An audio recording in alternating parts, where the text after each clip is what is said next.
Ako ang karagatan. Malawak at malalim.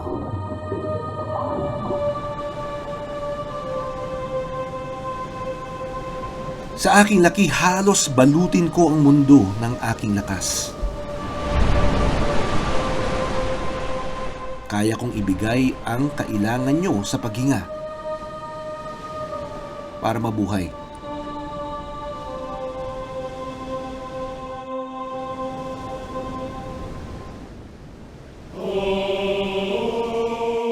May nakatira na iba't ibang residente.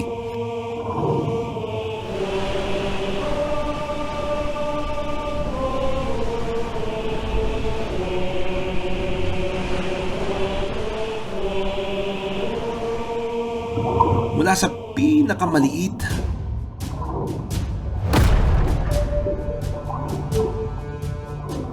hanggang sa dambuhalang balyena. May mahilig magbalat kayo.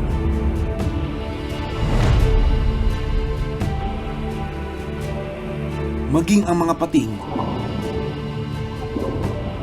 sa akin napiling manginain.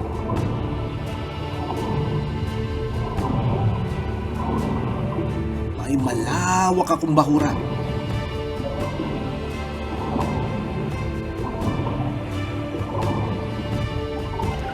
Dito, nagsisimula ang buhay. Dahil ito ang lugar kung saan nangingitlog ang maraming lamang dagat. Hindi lang ako puro tubig. Meron din akong mapuputi at pinong buhangin. Salamat sa masisipag na dugong.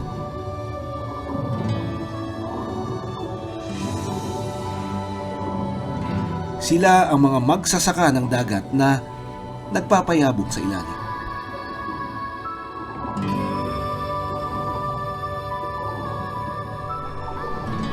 Sa paglipas ng panahon, ang calcium na mula sa mga natunaw na patay na shell at kalansay ng hayop unti-unting aangat at uusbong. Ito ang magiging bundok ng limestone na nagsisilbing pahingahan ng mga kaibigan nating ibon. Maayos ang balanse ng buhay sa karagatan.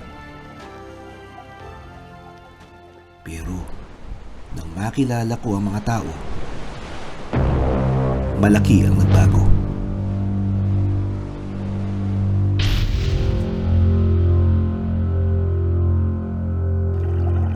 Ang malinaw at malinis na tubig napalitan ng dugo. Dugo ng mga nangamatay na lamang dagat.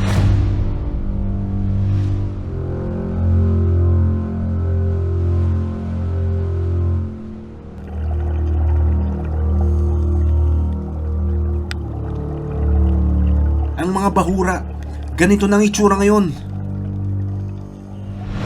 Sira-sira. Wala nang buhay.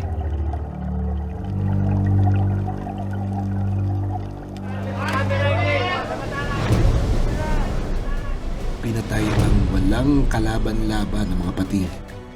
Pero ang masakit nito, paligpik lang ang kinuha.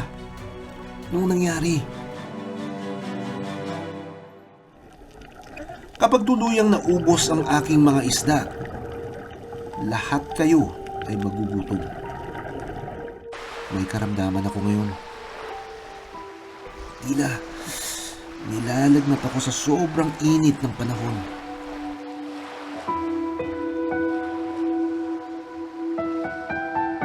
Epekto ito ng nagbabagong klima.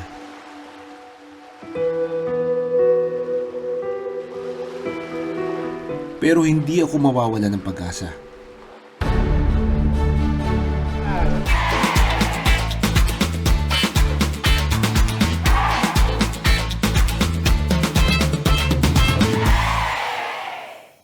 Maraming salamat sa panonood ng Born to be Wild. Para sa iba pang kwento tungkol sa ating kalikasan, mag-subscribe na sa GMA Public Affairs YouTube channel.